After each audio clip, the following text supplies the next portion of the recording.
Hello and welcome to another unique segment from the A2theK Wrestling Show. This segment is what we call 10 Best and Worst.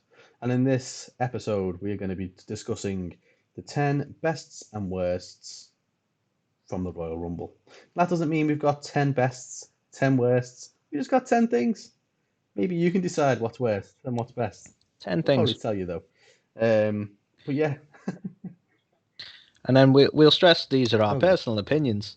You're allowed to dislike and like other things as you choose, but these are the ones we like and dislike. So back off. I jest, of course. But yeah, So, Carl, may I you're kick always off? kicking off. Go on, kick off. Now, I won't linger on this one too long, Carl. And I'm going to start with one of the worst. And by worst, I mean so bad, it's fucking brilliant, right?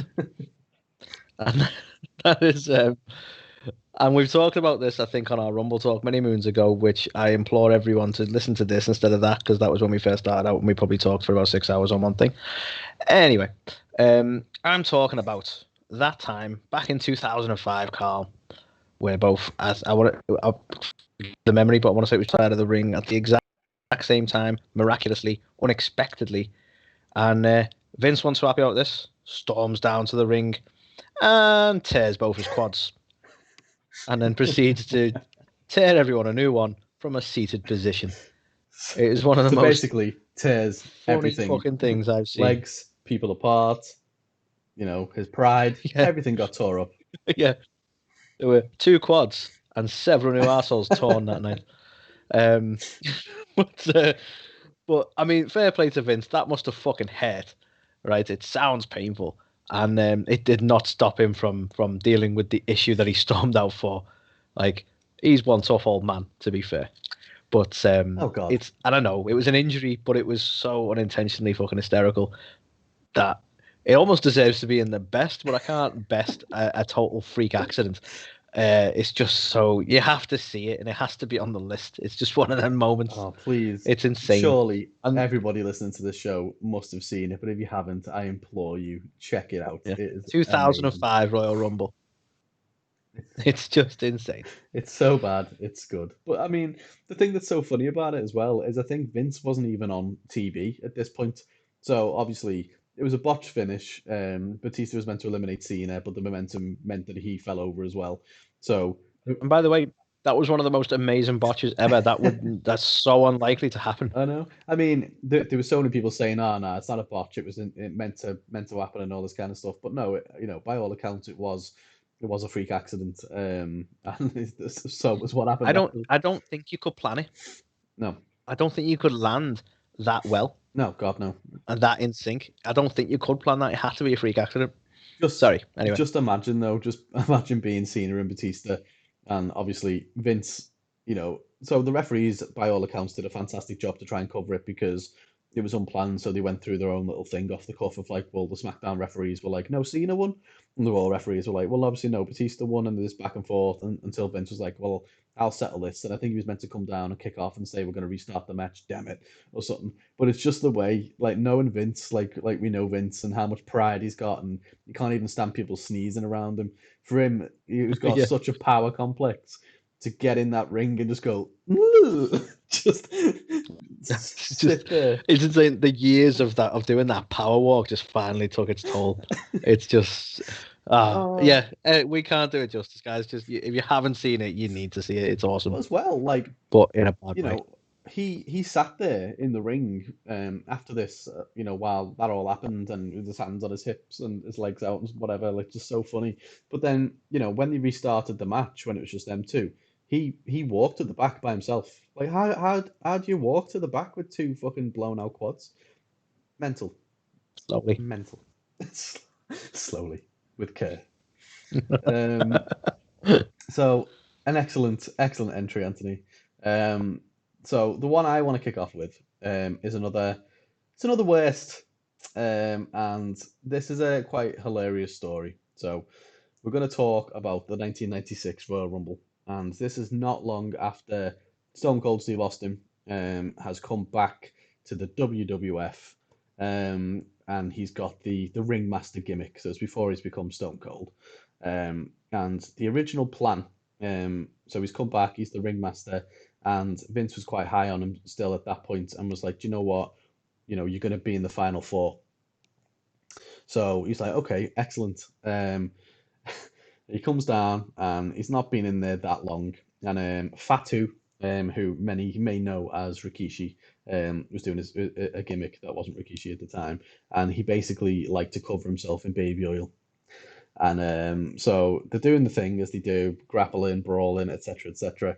And the spot was meant to call for Fatu doing a clothesline on Austin, and he goes over the top and hangs on and pulls himself back in.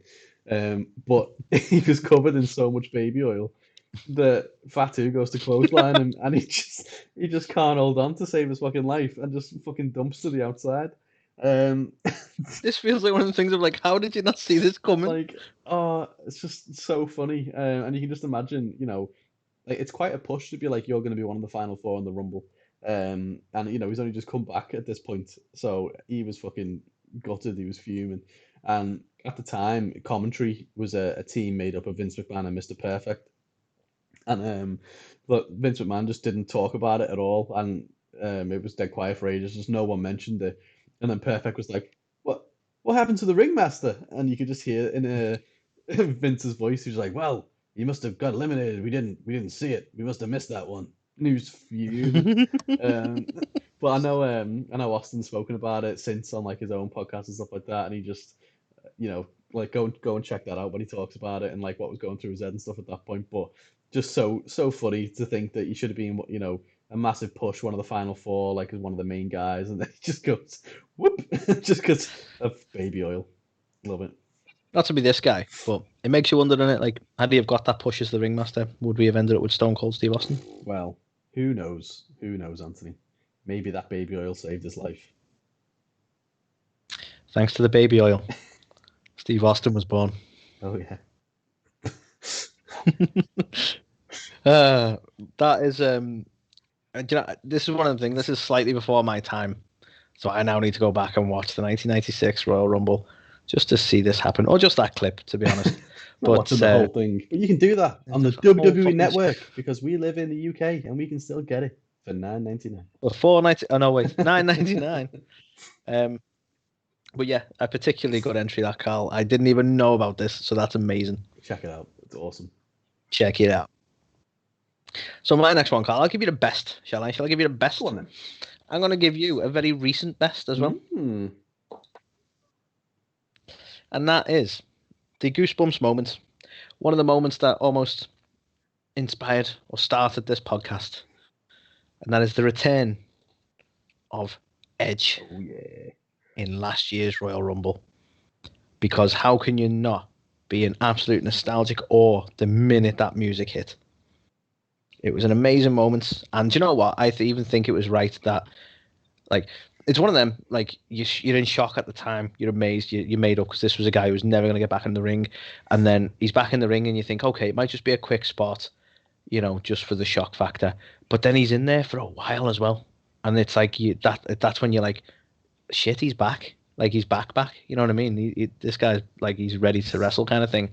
And that's led to, obviously, the subsequent feuds he had. And certain people putting him out of wrestling again, Randy. Anyway, but the actual moments and the actual Rumble, and to be honest, even it wouldn't have been right in a lot of senses if he come back and won it. So even that makes sense. But I don't know, it was just the perfect amount of time, so you get to sort of experience him back in the ring again. I think everything was executed so well with this, and it's definitely got to be up there with one of the biggest Mania moments. This guy was career ended. You know what I mean? It's amazing. Do you know it was? I think you hit the nail on the head when you mentioned what a goosebump moment it was. I think we see a lot of crowd reactions and stuff like that. Like you've seen when the streak was ended, you saw when like the Hardys made a return. This was something else, and I think it is because of that. Like no one knew about it. It wasn't rumored or anything like that. They executed it perfectly. They kept it such a surprise. Edge was very careful to, say as well, like, well, no, I'm not even there. I'm shooting a film in Canada or something like that. So, don't get your hopes up kind of thing. I'm not I'm not back in action anyway, blah, blah, blah. And then for him to just come out like that, and you can see the emotion on his face as well. Like I remember I got almost choked up when I saw how much it meant to I him. think that's some of it that gets you because you know that this is all he wanted, and the fact that he was able to do that again. Like, to be honest, and I really hope we see him back soon. And I don't think the plan is that he's not going to be back. But like, even if he got to have that and have those subsequent months, and like his career goes out like that, is better, isn't it? You know what I mean? Oh yeah. I really hope we see him back. But at the same time, it's like I'm so glad he got to sort of build himself back up and get back in the ring. That's and like you say, you could just see the emotion in him. Yeah, definitely. And I think you know, I remember it in my office, like the next day and stuff like that. Like it generated that much of a buzz. The people who weren't even wrestling fans were like, "Oh yeah, didn't Edge come back?" And it was like, "Whoa!" Like there are people who don't watch it or anything because they were just like, "Oh my Yeah. God, like I can't believe he's come back. I thought he was at it." And just goes to show what a moment it was. Do you know what I mean? It was just so unexpected and Yeah. made up for the Yeah, show. when something transcends wrestling fans and like everybody knows about it, that says a lot, doesn't it? Oh God, yeah. But yeah, unfortunately, as you said, he's now been out injured pretty much for since he's been back, which is a massive shame. But Thanks, Randy. yeah, you dick. But no, definitely. So yeah, The first one you had was long enough to be fucking 10 matches worth, you bastard. But no, I think yeah, it was definitely an excellent moment. Definitely one of the best of all time in the Rumble, and so recent as well, which is great. And keeping with the theme of bests, Anthony, I've got to talk about the best Royal Rumble ever, right? And I'm not going to dwell too much on this, simply because we've got a whole fucking segment dedicated to it in a minute.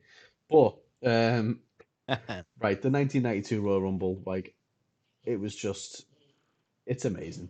Like if you haven't seen this Rumble, check it out because it's something else. And there's been many and many a Rumble, but this is the only example where everything is just it's just come together. Like the commentary, the story, the everything about it was fantastic. Like the star power and that kind of thing. It was definitely amazing. The title was on the line, which is that was the first and pretty much only time until recently where that's been the case. But yeah, it's just absolutely exceptional. So I don't want to speak too much or too long on it because obviously you're going to sit through our segment dedicated to the whole fucking show. So the whole damn the whole show. fucking show. So yeah, I don't know whether there's anything you want to drop in at this stage, Anthony, but I think I want to be very careful not to talk too much about it, like much like your good self. mm, I think I'm very interested about our next segment because this is almost like two very different people coming at this. Because whilst you and I are very similar in age, Carl, I'm not going to say who's younger, but you probably watched this. I don't know if necessarily at the time, but certainly a lot earlier than I did. So like, and I'll explain it more when we get onto the segment. But like, I've watched it through a new set of eyes with like these people are already legends, if you know what I mean. Whereas at the time, I don't know if you get that feeling when you watch it at the time because they were still establishing.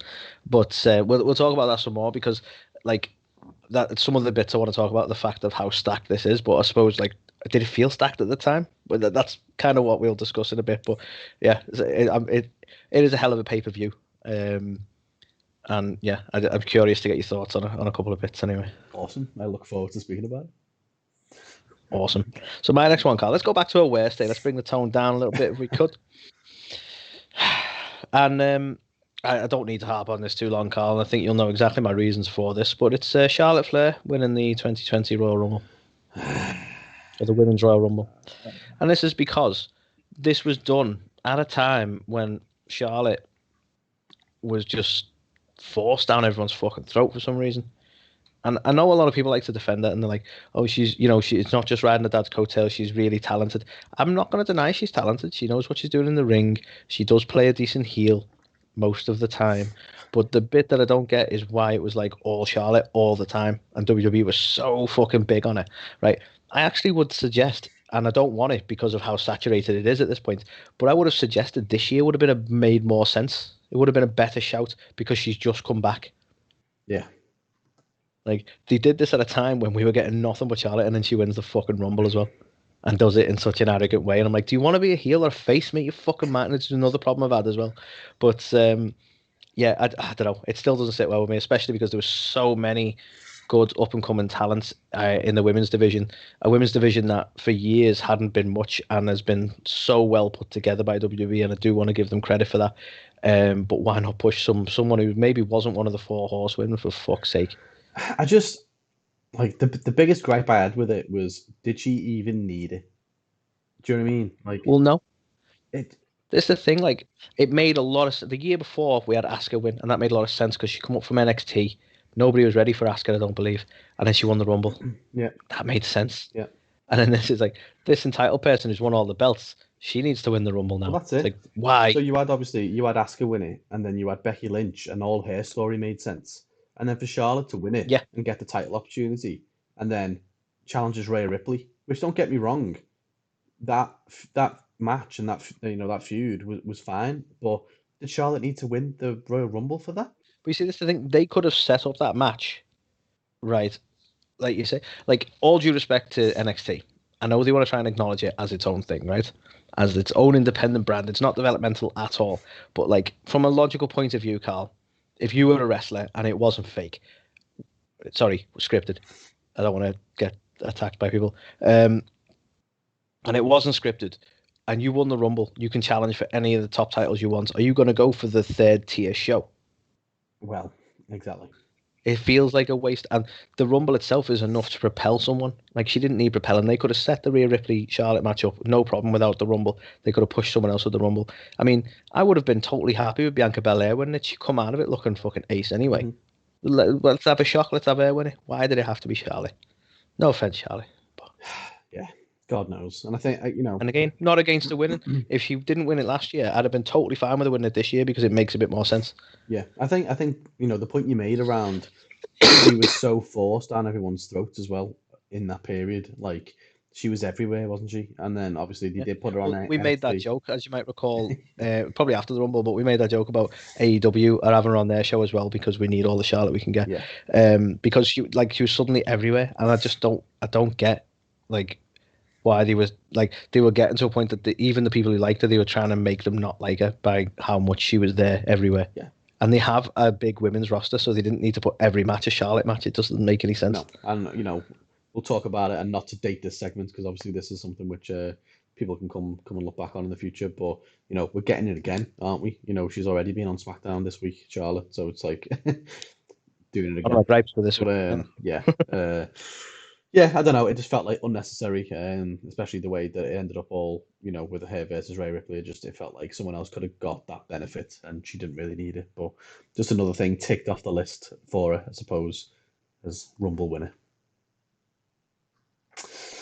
And so, Anthony, Yeah. keeping it with the worsts, if you will, I want to talk to you about the worst winner of a Royal Rumble ever.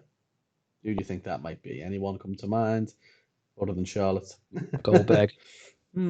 Obviously. Goldberg ever win it? I don't think he has, Um, but no, Roman. it's a man, and it's Big John Studd. Fucking hell, Of right? course it is. Who could forget Big John Studd? Right. So the year is 1989. I'm 1 year old, and Carl learned his first word one night. Bullshit. I did, yeah, accent and everything. But right, look, now I get it. Royal Rumble hadn't been around that long. Was this like its second, third year maybe? So very, very new at the time, and it probably didn't have the gravitas that it has today. There was no such thing on the line as like a title shot or a title or anything like that. It was just get everyone together in a ring and someone will be victorious at the end, right? That was pretty much all it was. But you look, and we're gonna talk about this in the 92 segment, but 89 was stacked still. So we had Hogan, Savage, Mr. Perfect, Andre the Giant was in it, Ted DiBiase, Jake Roberts, loads and loads of talent in there, right? And Big John Studd wins the fucking thing. Like the guy had no charisma, no moves. He was just a big dude. That was literally all he had. And like, Oh, come on. Yeah, he went on to have a really storied career. And yeah. like, what did he do after this? Oh, after this, of course, he did nothing. He did nothing. Oh, Yeah. okay. Cool. So, it came down. I think Hogan there was some stuff going on. This was when like the Mega Powers were going to split up and stuff like that. Hogan accidentally eliminated Savage, and then That's Hogan Big got Savage. thrown out by Akeem and Bossman maybe, or Akeem and someone else, um, who like eliminated him and like made it seem like, oh, the odds were against Hogan because obviously he can't possibly lose kind of thing. So that was quite a big surprise anyway that someone like Hogan would go out. But considering, Hogan and Savage winning it, Perfect couldn't win it, even Andre, you know, Ted DiBiase, like over Big John Studd, surely. But no, Studd ended up winning it, and I just think you look back at the list of people who've won this Royal Rumble, he's the worst, hands down. It made zero sense. And I know there was nothing on the line, like a title shot or anything like that, but it was just like, what were he planning to do? He just won this big match, and then what? Like, why did he win? It's a mystery to this day. I don't understand what anyone was thinking to have him win that match. Awful, Yeah. awful. Sadly, that just gets kept in the mind of Vinnie Mac. the, What did he mean? What was it the about? mind of Vinnie Mac. Download the audiobook. Anyway, So, well, let's be positive again for a sec, if we could, Carl. okay. And our number 7, our next best, if you will. I want to talk about the 2008 Royal Rumble and the fact that we had at number 13, I believe. So quite early on, so it wasn't like let's turn up last minute and win the fucking thing. A returning John Cena. Now, I'm trying to be fair to this, and I mean no disrespect to John Cena when I say this, but like for me personally, this isn't as big an impact as like, Edge returning, for instance, because John, he was big part of the reality era. I really do remember in wrestling. I really enjoyed him, but he's not like oh my God, John Cena's back. This is insane. I don't know. I don't think the absence was there long enough for me personally, but it might just be because of the era of wrestling that he exists in.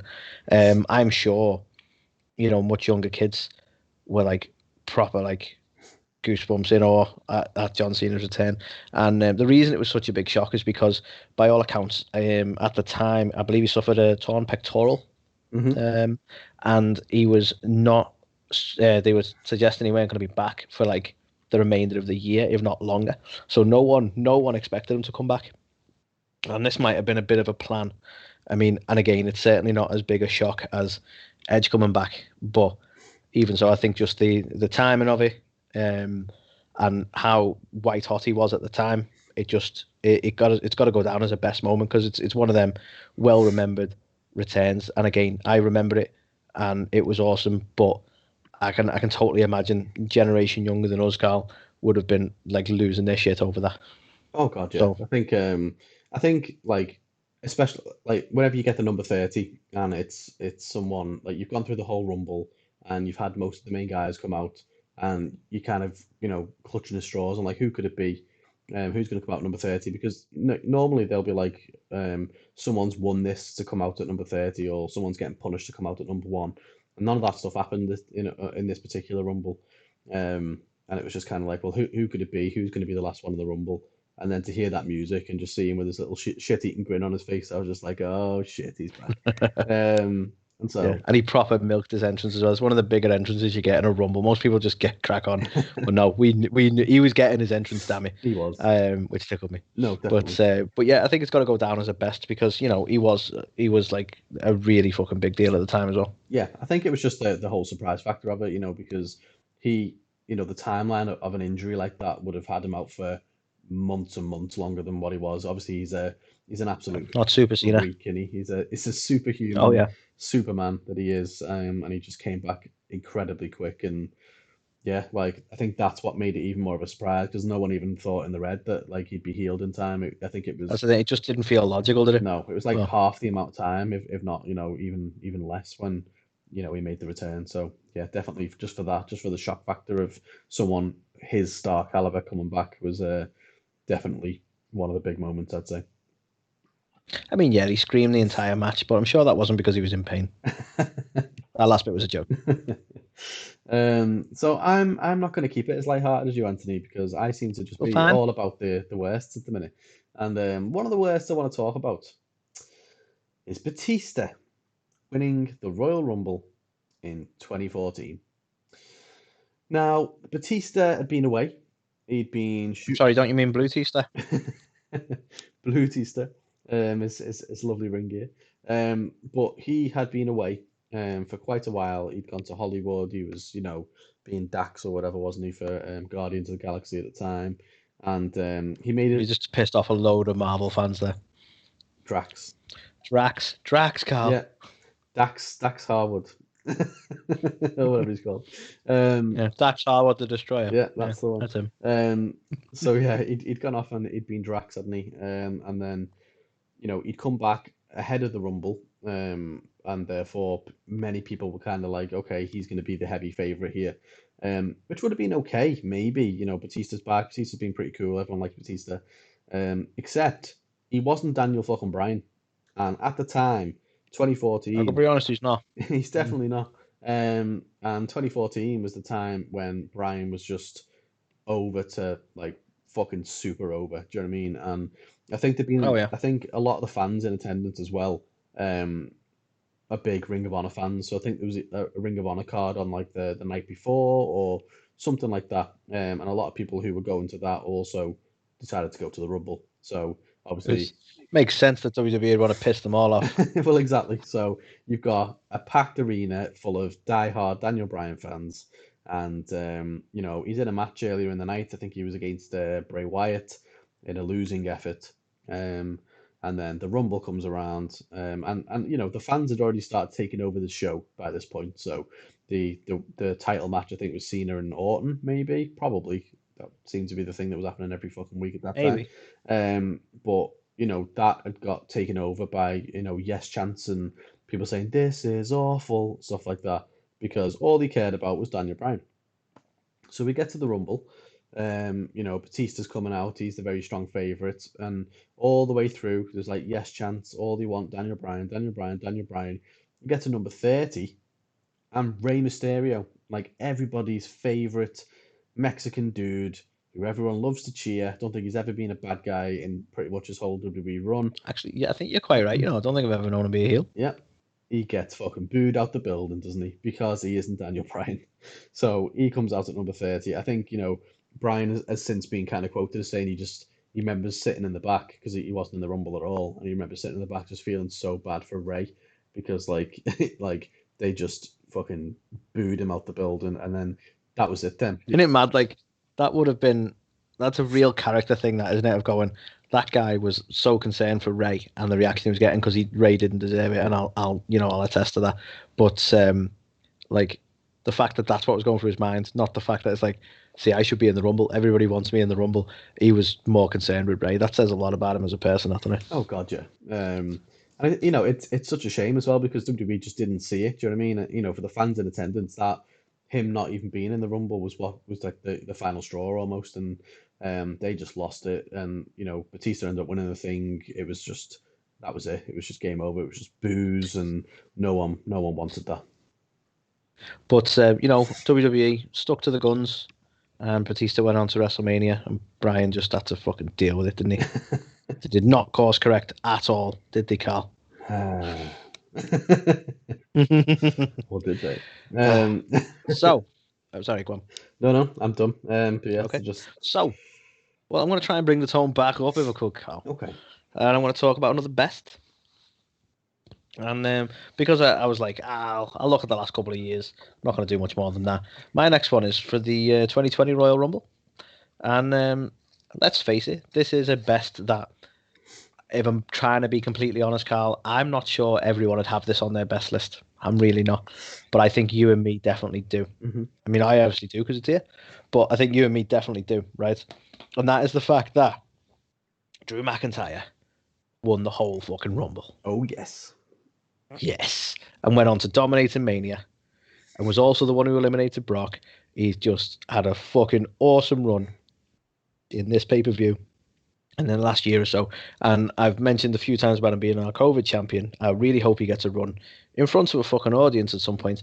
But yeah, I mean, this was the right choice, and this was at a time when WWE could have gone, we'll make Edge win because we love legends and that's the right thing to do.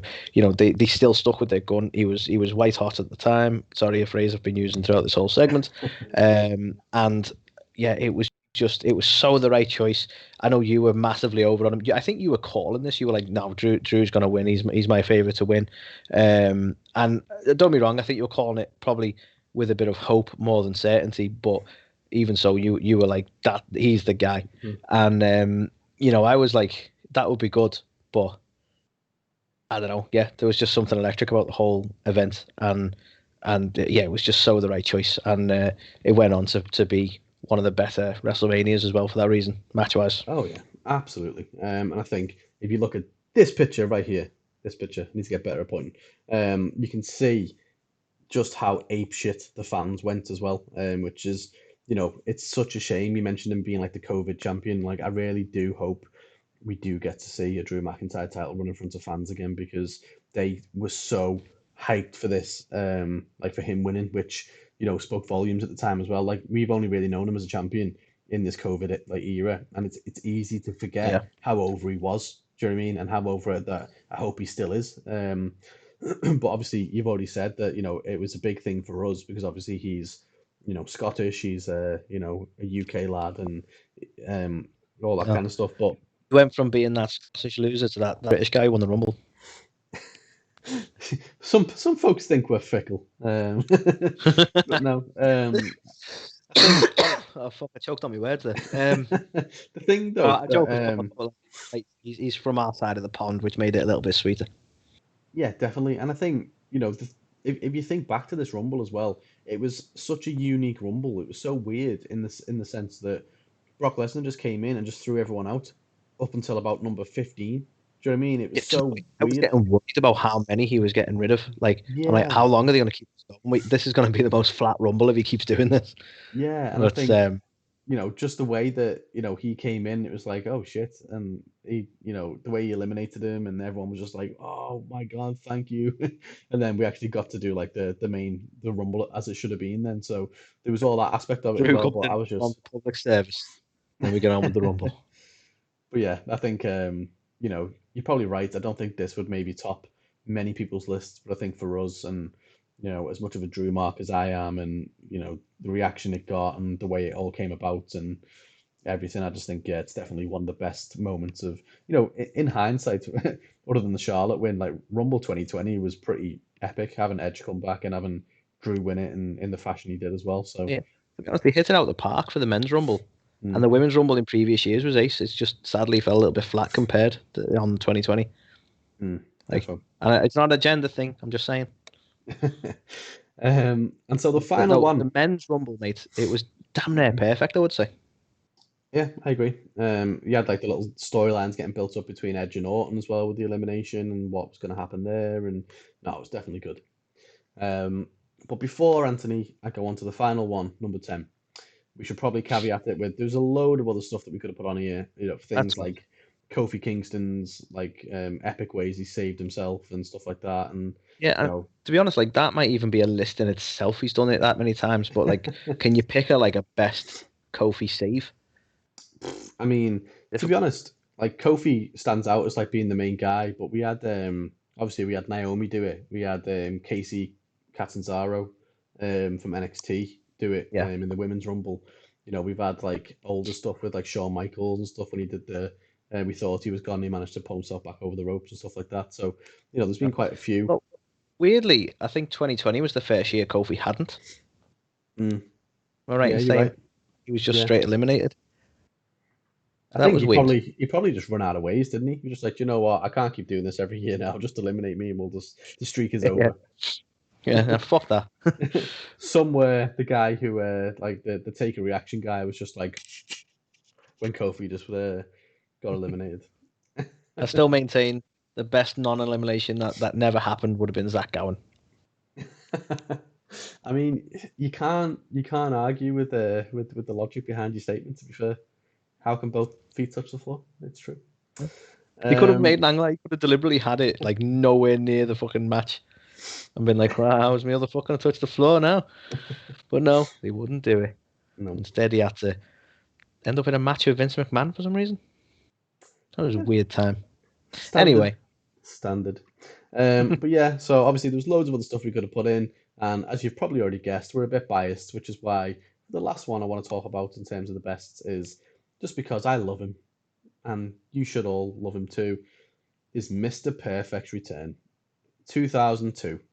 Now, anyone who watches this show, listens to this show, knows I am a massive mark for two people, Bret the Hitman Hart and Mr. Perfect.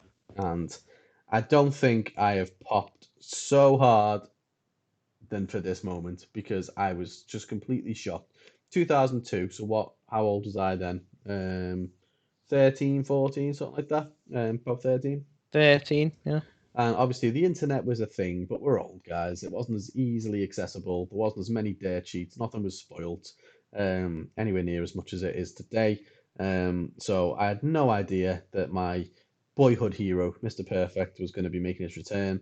And I also had no idea what a fucking show he'd put on as well. So, um, his music hit. I marked out like a crazy person, running around the room, and he ended up making it to the final three. So, the final four was Perfect, Austin, Kurt Angle, and Triple H. Now that's pretty fucking sick, to be fair. The fact that he made it all the way through to Yeah, there. that is awesome, to be Um, fair. but he just looked like he hadn't missed a beat. He was fantastic. His character work was brilliant. The fact he put in such a good shift, for childhood me, he was such a perfect mark. Like, this is one of my favorite Rumble things ever, really. The fact that he came back, and it's even more special when you think that a year after this, he unfortunately kind of passed away as well. So, Yeah. I was I think it makes it like so much more important, I suppose, that he had such a good Rumble yeah, it match. was just he was so good in WWF in like the early 90s, late 80s, and obviously he was plagued with a number of injuries. Went to WCW, didn't have the best run there. Let's be honest, he had the whole rap is crap thing, and he joined the NWO like everyone did. We didn't really do anything, and then for him to come back as Mr. Perfect and to kind of finish his career that way. Like, I know he went on to wrestle after he got released and stuff, but um, yeah, I don't know. I feel like he finished it in the WWE, and it was a Yeah. wonderful way No, to it's the do right. it. But yeah, it Yeah. was great to have him back. He put on a fantastic show in the Rumble, and we got a little run out of him afterwards as well. But yeah, I just marked the fuck out. Like, one of the big things that we love about the Rumble is like the surprise entrance and returns and stuff. And what Oh, yeah. one of the things I'm keen to get your thoughts on. So don't tell me now, but you know, in '92, for example, or the earlier Rumbles, they would run down everyone who's in that Rumble before the show even starts, so there was no surprises. And obviously, as the Rumble matches evolved over the years, like this has got to be one of the best moments. The amount of returns and surprise entries and stuff. We had Kevin, well, we had Diesel. Sorry, didn't even come back as Kevin Nash. It was Diesel one year. Gold Dust, Godfather. Piper came back one year with Jimmy Snooker, and they had a thing like it's Oh, yeah, yeah. I just I love You the I know. love the surprises that we get from the Rumble, and yeah, this has got to be for me at least as the best surprise that we ever got out of the Rumble. So it makes the list, damn it. And that's Damn it. it. So Yeah, totally agree. And that is a good way to end the list, to be that fair. was it. A perfect way, you might say. Hey, I like it. I like it. But that was it. That was A to the K 10, the best and worst of the Royal Rumble. So, do you agree? Do you disagree? Do you think we're full of shit? Are you happy that we've called out these things as being the best and given them the appreciation that they deserve? Let us know. Let us know in the comments on YouTube. Drop us messages on the socials. Let us know. Comment everywhere because we're keen to hear your feedback. Damn right. And I think we've got some sponsors. I don't know. Let's find out. Yeah, we'll be back after a word from our sponsors.